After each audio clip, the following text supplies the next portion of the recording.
lo que charlaron, creo que alguien comentó, no sé si los profes o alguno de ustedes, sobre lo que dice Dussel en Cartografías del Poder, de una etapa colonial y una etapa neocolonial o postcolonial.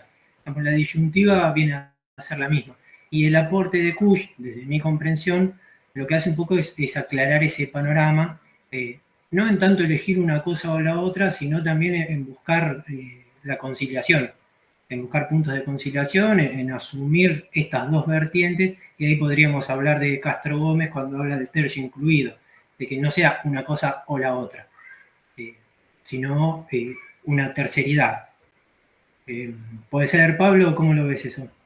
Sí, quería rescatar algunas de las cuestiones que mencionaba el compañero, que creo que son ordenadoras, ¿no? La idea de modelo, para empezar, es decir, modelo de Estado nacional, la idea de disputa de modelos de Estado nacional, y cómo esta cuestión de pensar modelos en disputa nos va a ayudar a entender los diferentes procesos históricos, ¿no? Y por ahí, para meter algo un poquito más fino, que estuvo bueno también que mencionó, él habló de la generación del 37, habló de la generación del 80, y bueno, y ahí vamos a poder ver los grandes polos históricos que recorren la materia, que son las luchas independentistas en el siglo XIX, donde ahí tenemos la generación del 37, ¿no? Que va a influenciar directamente a la generación del 80. Después vamos a ver la generación del 80 como este primer modelo de Estado nacional, con una estrategia social, política y económica concreta, y después vamos a empezar a ver otros modelos de Estado, ¿no? A medida que avanzamos en la lectura. Lo importante justamente no es que ustedes sepan fechas concretas, sino que entiendan estos grandes bloques históricos, ¿no? Por un lado, principios del siglo XIX, las luchas independentistas, después el primer modelo de Estado nacional en los 80 en adelante, y ver desde ese primer modelo de Estado nacional, con la generación del 80 y con todas estas ideas, ¿no? Como dijo el compañero y como dijo Mauricio, eurocéntricas, positivistas, cómo eso influye en nuestra consolidación de Estado, ¿no? Y cómo va a haber disputas constantes entre otras vertientes de pensamiento, entre otras agrupaciones políticas y entre nuevos actores que comienzan a participar de la vida política, social y económica, ¿no? Y ahí va a venir el radicalismo, va a venir el peronismo, y vamos a hacer un gran recorrido de diferentes modelos de Estados nacionales y la disputa que se da al interior de esos modelos, ¿no? Pero fundamental que tengamos en cuenta este modelo de Estado fundacional, ¿no? De generación del 80. Y bueno, Mauricio, esa por ahí, yo avancé en lo que queríamos ir viendo el programa, ya directamente para ir charlando un poco del programa. Y una pregunta que nos habían hecho, bueno, no sé si Ignacio habrá vuelto, que quería hablar, también estaba la cuestión de marcar qué textos son importantes de la unidad 1, ¿no? Sí, dale. Yo tiro 2 o 3 conceptos que me parecen importantes a tener en cuenta. De Kusch, el estar siendo. Estar siendo es un concepto de Kusch que también explica esto de lo que estamos hablando. Nosotros muy rudimentariamente podríamos preguntarle a Juan, yo no sé si voy a estar, pero le vamos a trasladar estas inquietudes. Y el compañero también, Alan, mencionó a Bolívar. De Bolívar, textos claves, bueno, están en el programa La Carta de Jamaica y el discurso de Angostura. Ese discurso incluso lo pueden encontrar en YouTube leído. Así que lo pueden leer en texto, lo pueden escuchar. Es un poco denso, tal vez, no sé si entendí lo que quería decir Alan, a veces son lecturas difíciles, pero lo pueden escuchar 2 o 3 veces hasta que más o menos captan a qué se refería o qué pensamiento político tenía Bolívar. Y en este sentido también pensar las mujeres de la historia, por ejemplo, la compañera que fue de Bolívar, Manuela Sáenz, que vayan a buscar información de su participación, de su acción política en ese momento, con la complejidad de un periodo de independencia o de la búsqueda de la independencia, política al menos, es un aporte fenomenal. Sí, Pablo, perdón. No, que lo que vos venís mencionando me hizo acordar de lo importante que es en esta lectura, que además que son fuentes primarias, es decir, son documentos de primera mano escritos por los autores, ¿no? Que esto por ahí nos hace la lectura un poco densa, como mencionaba el compañero, pero lo interesante de analizar a la hora de ver estos textos es rastrear ese pensamiento latinoamericano, ¿no? rastrear las diferentes ideas que van a caracterizar o que van a marcar la diferencia con esos otros modelos con los cuales se está disputando, ¿no? Creo que eso es una buena clave para leer estos textos, estas fuentes primarias, ¿no? Estas fuentes que no son interpretaciones de otros. Es decir, es lo que dijo el autor, propiamente dicho, lo que dijo el prócer, ¿no? También hay otra de esas fuentes primarias. Tendría que chequear si está en el programa de Libres. A ver, denme un segundito. Es una carta que le escribe, o sea, que le devuelve, que le contesta en realidad Alberdi a Sarmiento. Creo que en sí, está. La carta sobre la prensa y la política militante de la República Argentina. Más o menos, para poner en contexto, Alberdi le contesta esto una vez resuelta una situación de la caída de Rosas. Básicamente Alberdi le dice que hay cosas que ya se resolvieron en favor de un modelo, de una propuesta, y que ahora había que ver otras cosas, o bueno, que había que avanzar por otros lados y no quedarse en una disputa. Bueno, esto es un poco con mis palabras, pero vayan a esa carta, totalmente recomendable. Y van a encontrar en todos los textos, esto es algo que les va a pasar siempre, que alguien lo mencionó, cosas que les hacen referencia al nuestro presente, sea la interpretación que cada uno le quiera dar, pero continuamente van a ir yendo y viniendo en ese sentido. Ahí, Mauricio, nos comentan que es una pregunta muy recurrente, que en este caso yo los invito a que busquen en las redes, que, por ejemplo, pongan corriente de pensamiento descolonial y van a ver la gran producción que hay sobre esto, porque todo el tiempo existe la duda de, ¿existe la corriente, se puede aplicar la corriente de pensamiento descolonial? Y la respuesta es sí. Hay un montón de universidades que tienen formas diferentes de formar a sus educandos, ¿no? A las personas que van a participar de ahí. Hay universidades indígenas, incluso los movimientos actuales de resistencia, pensemos en la cuestión de género, están muy influenciados por la corriente de pensamiento descolonial. Esa es una buena manera de que leamos en clave cómo se aplica a la sociedad actual la corriente de pensamiento descolonial, que muchas veces creemos que es algo que no está ocurriendo, que no está pasando, pero sí, está constantemente presente y tiene un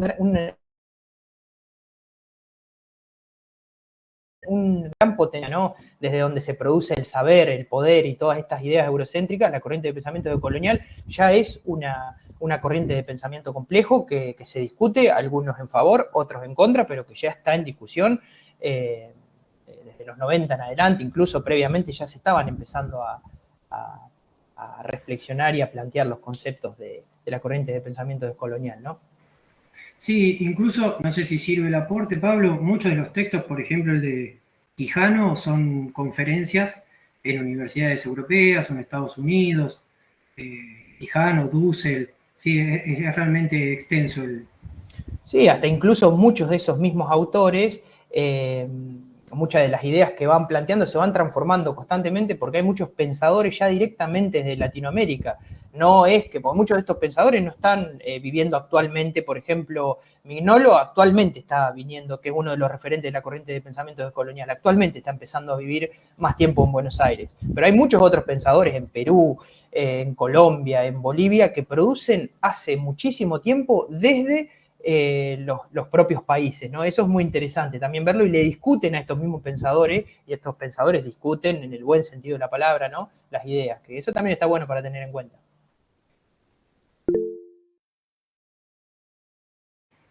Sí, Ignacio. Sí, ahí mi duda era, o sea, entiendo lo que planteas, Pablo, es qué recepción están teniendo afuera y no en la, entre comillas, marginalidad o quizás sin tantas comillas, latinoamericana. Nada, o sea, no lo planteo tampoco desde, o sea, me imagino que también hay gran parte de Europa que no va a querer perder sus privilegios en cuanto a cómo se cuenta la historia, pero nada, me parecía interesante ver eso, ya que Rita Segato, creo que es el primer párrafo del texto, habla de eso, creo que habla de las 4 teorías, en este caso, que logran cruzar el charco, digamos, el océano, desde Latinoamérica hasta Europa, pero bueno, yo planteo la pregunta desde esta perspectiva o esta teoría, ya que es la que después se desarrolla, y después aprovecho la intervención, una boludez de segundo link, digo, por si faltan compañeros que quizás, no sé, no les haya llegado tampoco. No sé por qué, me lo pasó una compañera que está acá. Sí, yo estoy viendo ahí, justo Ignacio, que algunos mandaron algunos mensajes. Ahí vos, Mauricio, ¿los estás viendo? ¿Mensajes al chat? No, ¿Al correo? al email, sí, de Carmen, por ejemplo, que no está pudiendo ingresar. Ah, me fijo. Quizás mandar de nuevo, por más que algunos ya estén acá, mandarle a Sí, todos no el sé qué link habrá para pasado, capaz que todos. no se les está actualizando. Dale, ahí mando. Mientras tanto, yo aprovecho para responder a lo que estábamos charlando, Ignacio. No, después, sobre estos temas, yo creo que son temas de una discusión muy rica y amplia, ¿no? Porque el ámbito académico ya de por sí es un ámbito muy excluyente, un ámbito muy minoritario, ¿no? Y el impacto de estas ideas y cómo se aplican, cómo se discuten, lleva muchísimo tiempo, hasta incluso muchas veces no necesariamente tienen un impacto en términos sociales y comunitarios que pueda transformar algunas prácticas. Pero sí es muy interesante lo que vos decís, Europa no se va a resignar a perder todo este poder ganado de tantos años de colonialidad y neocolonialidad. De hecho, yo creo que es una buena manera de pensarlo, es ver cómo se disputan los modelos de estados nacionales, incluso a partir de el manejo de la política y de la economía en muchos países latinoamericanos, donde claramente ahí se puede ver cómo desde los centros hegemónicos de producción de saber y de poder y, bueno, y de control económico no quieren perder esos privilegios. Es decir, esa disputa se sigue dando, esa disputa de los relatos, del relato verdadero, del relato establecido, se da constantemente. En ese sentido, a mí me ayudó mucho pensar en el territorio, en un territorio de disputa constante en las ideas, en los relatos, en la economía, en las agrupaciones políticas y bueno, y si uno lo aplica a la realidad, a lo que ocurre al día a día y especialmente en los países latinoamericanos que tenemos la historia más larga de colonización y seguimos estando colonizados ahora con otras estrategias nuevas, ¿no? Ayuda a entender cómo desde Europa esa disputa se continúa dando y desde adentro también se continúa dando, no solamente desde la producción académica, sino también con otros mecanismos de resistencia, ¿no? Por eso está bueno lo de Dussel, que dice que el intelectual es también el sindicalista, el intelectual también es el docente, somos todos intelectuales que tenemos que tener un rol político en esta lucha, en esta batalla, en esta disputa entre diferentes perspectivas. Claro, Dussel ¿no? también habla del estudiante, así que pueden hacerse cargo. Claro, si me olvidaba de ese pequeño detalle. Bueno, ahí mandé de nuevo, gracias por el aviso. No sé, a algunos no les había llegado, disculpen. Perdón lo rudimentario también. Yo la verdad que pasó la pandemia y me reseteé el cerebro. Fue como me quise olvidar de todo esto, de conectarse a un Zoom.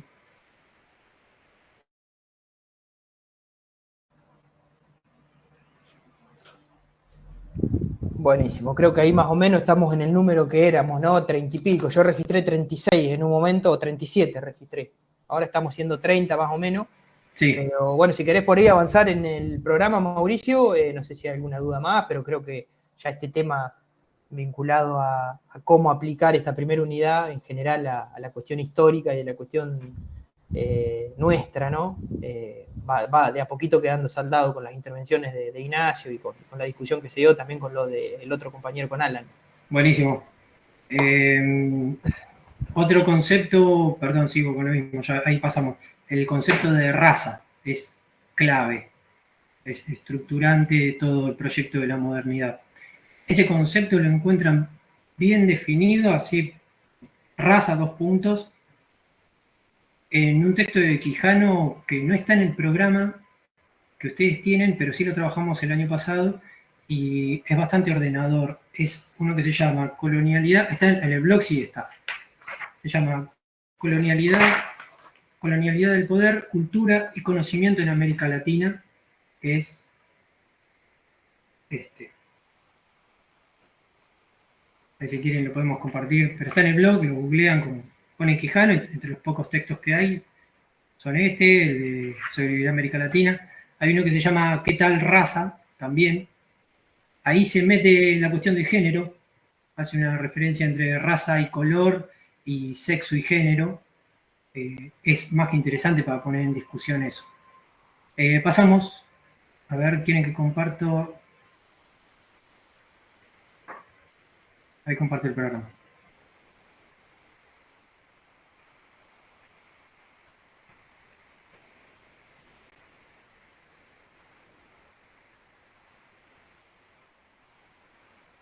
Bueno, de la unidad 2, lo dicho, son casi todas fuentes primarias. Bolívar. El de Moreno, en realidad, bueno, acá está, este no lo hemos trabajado, el Plan Revolucionario de Operaciones. Si ustedes lo trabajan, leen algún fragmento, está muy bien. Lo mismo con el Facundo de Sarmiento. El Facundo, bueno, es uno de los libros fundacionales de la literatura nacional. El Facundo y el Martín Fierro. Del Facundo, yo en algún momento trabajé la introducción, que es muy breve, ahí te pone en situación un poco lo que comentaba Alan. Y el año pasado, que tampoco está en el programa, pero yo lo trabajé en mi comisión, hay un fragmento del Facundo que Sarmiento describe o tipifica al gaucho. Y hay 3 o 4 tipos de gaucho según lo que él relata ahí, lo que escribe. Primero que la lectura de la pluma de Sarmiento es, estemos o no de acuerdo con algunas cuestiones de Sarmiento, es extraordinaria, a nivel incluso de literatura mundial es de lo mejor. Se lee de un saque, lo empezás a leer, cuando te das cuenta ya pasaste una cantidad de páginas, y lo describe muy bien al gaucho y lo que era el gaucho en conocimiento de su territorio. Bueno, ahí van a volver sobre esto que comentaba Alan, de lo que propone el pensamiento en el siglo XIX, de esta disputa.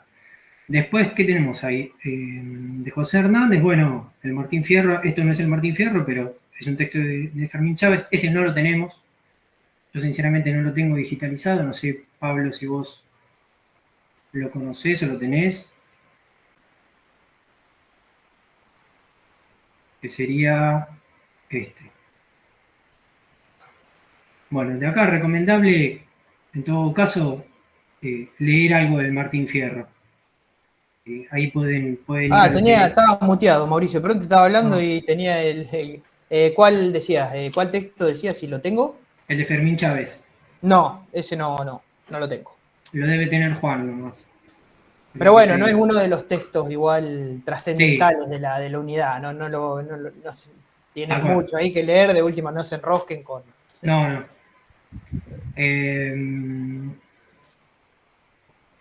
Bueno, este texto de Martí. Y de Martí, acá el recomendable, o en realidad el que viene a cuento con el que estamos hablando, es Nuestra América. Es cortito, está linkeado acá y está en el blog, también está por separado. Porque ahí es como el origen del concepto. Eso es interesante, también remitirse a eso.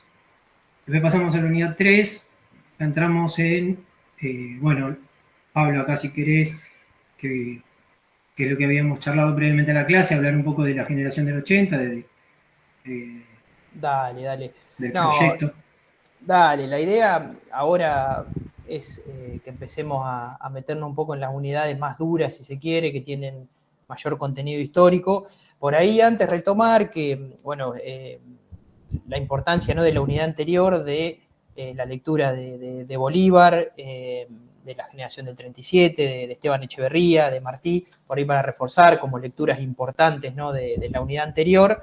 De la unidad 1, que preguntaban también, la unidad 1 lo que tiene que todos los textos son importantes, ¿no? En la unidad 1, el de Castro Gómez, el de Dussel, obviamente de Dussel pueden tomar uno u otro, de Kusch también tiene una lectura importante, como lo venimos charlando, Kusch es importante, y Quijano y Segato también. En ese sentido son todos autores importantes, lo que ustedes estratégicamente tendrán que tomar el que más les resulte no llevadero o sencillo de aplicar para poder argumentar la corriente de pensamiento descolonial, ¿no? Y bueno, y ahora nos metemos ya en la unidad número 3, que es República y Democracia, Gobierno y Políticas, el programa económico de la generación del 80, extensión de la frontera productiva y crecimiento agrario dependiente, pensamiento finisecular y positivismo, la cuestión social y organización sindical en el anarquismo, sentido histórico del irigoyenismo en la democracia del siglo XX, la reforma universitaria del 18 y su proyección americana, Forja y la década infame, Perón, el ascenso de las masas, el Estado justicialista, el tercer mundo y la tercera posición. Bueno, como verán, es una unidad enorme, es una unidad que tiene un recorrido histórico muy potente, es decir, de finales de la generación del 80 hasta mediados e incluso superando los mediados del siglo XX, ¿no? Sí, sí, tal Tengamos en cual. cuenta, es una unidad importantísima esta.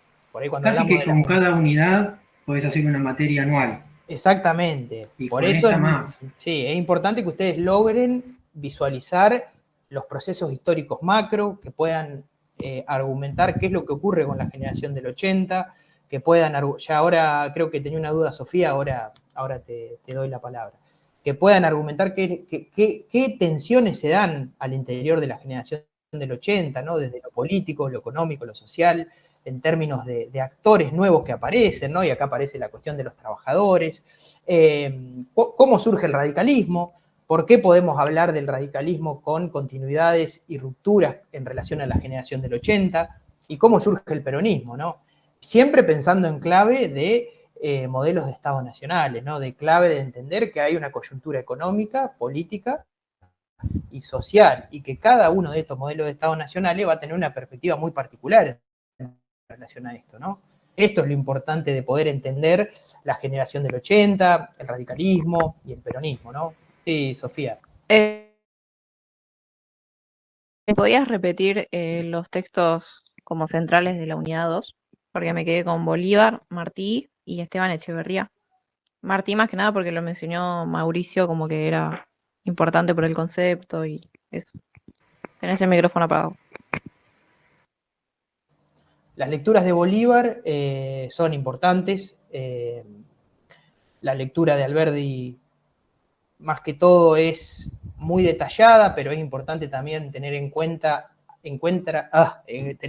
cómo Alberdi forma parte, ¿no? De la generación del 37 también, con el texto de Esteban Echeverría y el texto de Martí. Yo creo que esos 4 textos son muy importantes. También el Plan Revolucionario de Operaciones de Mariano Moreno, que, bueno, ese es un texto que hoy en día está siendo discutido, porque lo que ocurre muchas veces con las fuentes primarias es que se discute si realmente son de puño y letra de los autores que están representando. Pero bueno, es un texto interesante también, que justamente viene a mostrar las tensiones, ¿no?, entre modelos de Estado nacionales que se están gestando desde el mismo momento de las luchas independentistas, ¿no? Y obviamente el Facundo, yo creo que en este sentido que Mauricio lo menciona constantemente, también lo pueden tomar como una lectura central. Como verás, pocos textos quedan afuera de la unidad. Por ahí el de Roy es un trabajo más amplio que busca analizar desde una óptica mucho más teórica otras cuestiones. Por ahí el de Roy sí es un texto que, si viene medio ajustado, yo no lo leería o no me centraría en ese texto. Lo mismo con el texto de Chávez, pero los demás son textos que tienen su potencial, ¿no?, para la unidad. No sé, Mauricio, ¿qué opinás? Sí, no, esto que decís, que igualmente los que nosotros les indicamos, ustedes pueden leer otros que estén en el programa,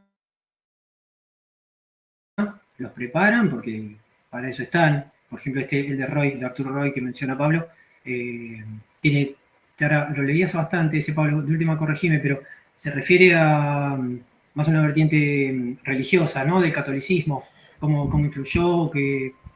Sí, en realidad también hace un análisis teórico sobre el pensamiento paternalista, hace como es para ver cómo a partir de fuentes primarias podemos hacer un trabajo teórico desde una metodología dentro de las ciencias sociales. Yo creo que ese es el objetivo de ese artículo con fuentes primarias, ¿no? Y también analiza, bueno, el caso particular del padre del Fray Bartolomé de las Casas. Bueno, tiene un bagaje teórico muy amplio, Cierto. por eso yo lo marcaba, pero bueno, es un texto que, Claro. que tiene una mirada diferente a los textos que están dentro de la unidad, ¿no? Bueno, y el Martín Fierro. Sumarle ahí el Martín Fierro es muy importante.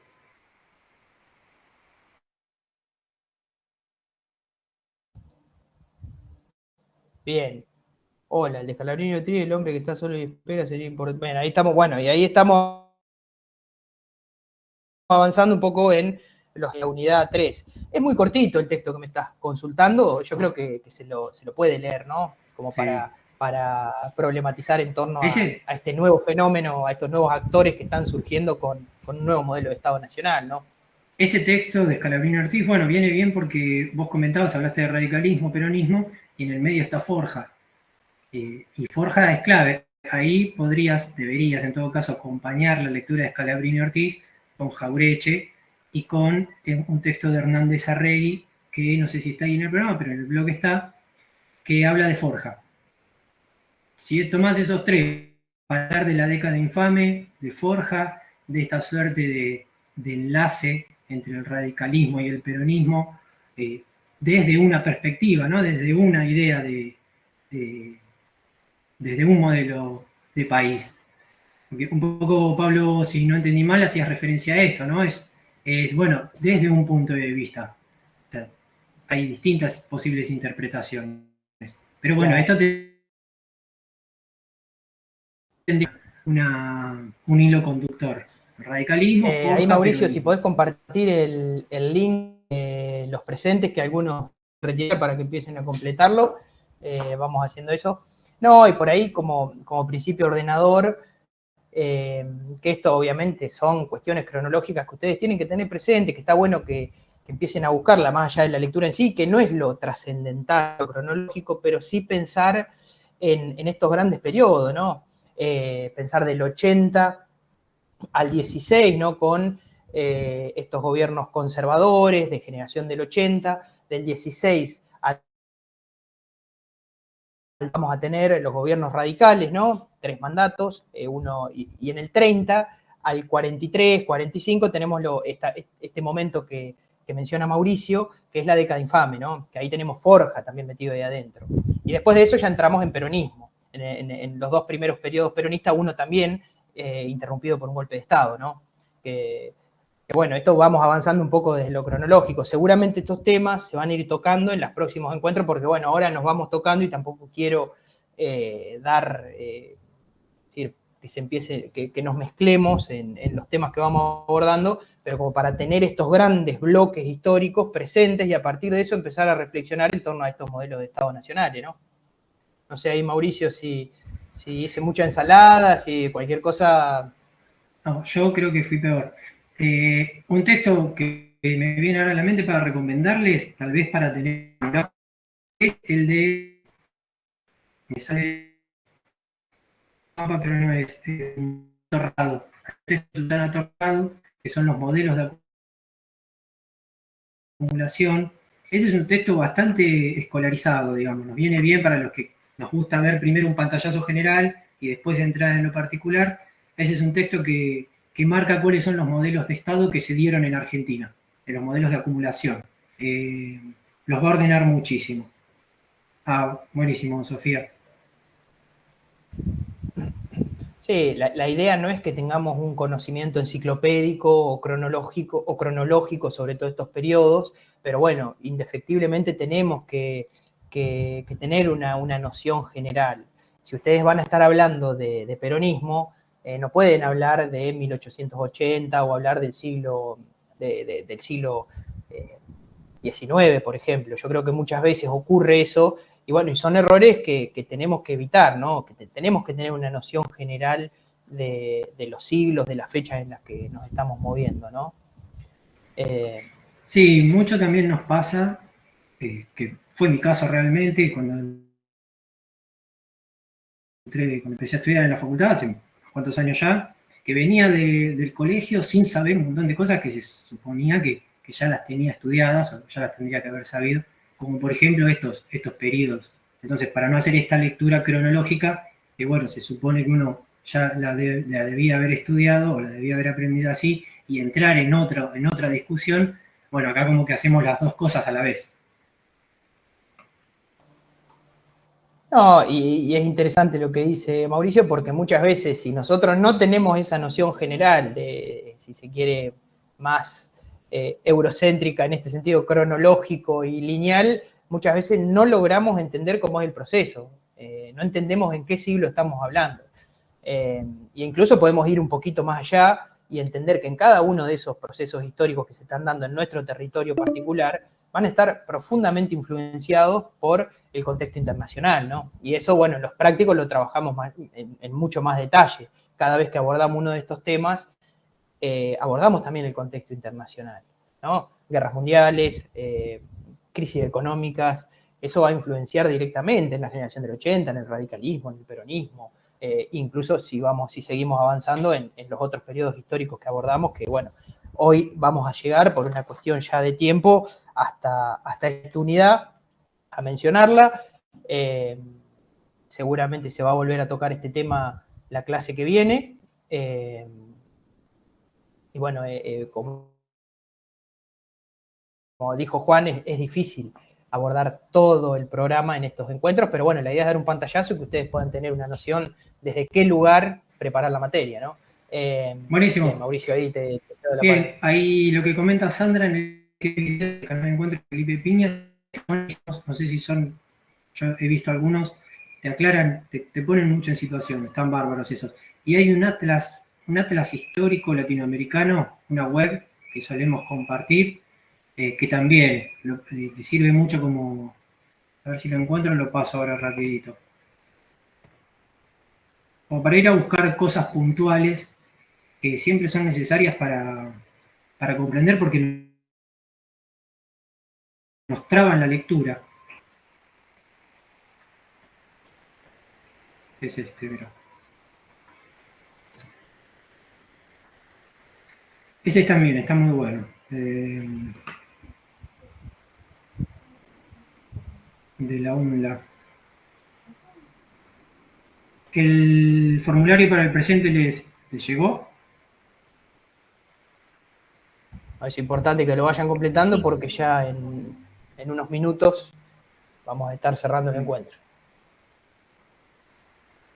¿Qué más comentarles? Bueno, no es que quiera volver a la unidad 1, pero en el texto de Quijano, que les marqué hoy, el de Colonialidad del Poder, Cultura y Conocimiento en América Latina, en ese texto él habla, no se queda en el siglo XIX, él habla desde esa perspectiva de todo el siglo XX, incluso describe y define a la globalización, que la globalización es un proceso de los 60-70 para acá. Y dice cómo impacta y la define como una contrarrevolución. Bueno, esto se los dejo para que ustedes lo lean el texto, pero él habla de procesos emancipatorios que se estaban dando en América Latina. Él pone el ejemplo concreto de lo cholo en Perú, y que a partir de esos procesos hay una respuesta del poder concentrado global en forma de contrarrevolución. A estos procesos revolucionarios, una respuesta en términos de lo contrario, en términos de... no me sale el concepto de... A ver, Pablo, si me das A ver, te estoy intentando acá pensar a conservadores, en términos conservadores. Ahí está. Así que bueno, es más que interesante, porque si ustedes leen todo el programa y vuelven a este texto, lo van a comprender de otra manera. Por eso la sugerencia de que no lean los textos de primera, segunda, tercera unidad y no vuelvan más. Vuelvan a la lectura porque les da otra comprensión.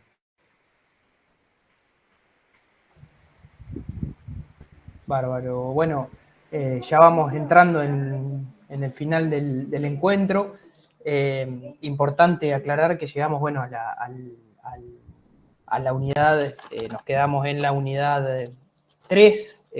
Nosotros vamos a charlar con Camilo, que tiene a cargo la clase que viene, seguramente estaré yo también. Y bueno, más o menos estuvimos haciendo un pantallazo muy amplio y general de esta monstruosa unidad que es la 3 de grandes procesos históricos. Ustedes pueden prepararse consultas, pueden pensar a medida que vayan avanzando en las lecturas y en el programa. Seguramente vamos a tener un encuentro donde dialoguemos sobre nuevos temas. Pero bueno, yo creo que más allá del detalle o no, la primera unidad quedó bastante charlada, detallada, hasta incluso creo. La unidad 2 quizá no tanto, pero bueno, son otros tipos de temas que demandan otro tipo de abordaje, quizá no en este tipo de encuentros, pero bueno, también lo mencionamos y bueno, y ahora quedamos en esta unidad donde dimos un pantallazo general. Así que bueno, es un poco el panorama del programa, de lo que hicimos y de los contenidos. Por lo menos de mi parte, Mauricio, no sé si tienen alguna duda ellos, creo que estaríamos por hoy, ¿no? Si quieren comentar algo. Reaccionario, esa era. Reaccionario y conservador. Tardó, pero salió.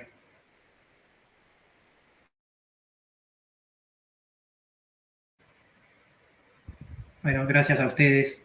Bueno, muchas gracias. Nos vemos Nos el vemos. miércoles que viene.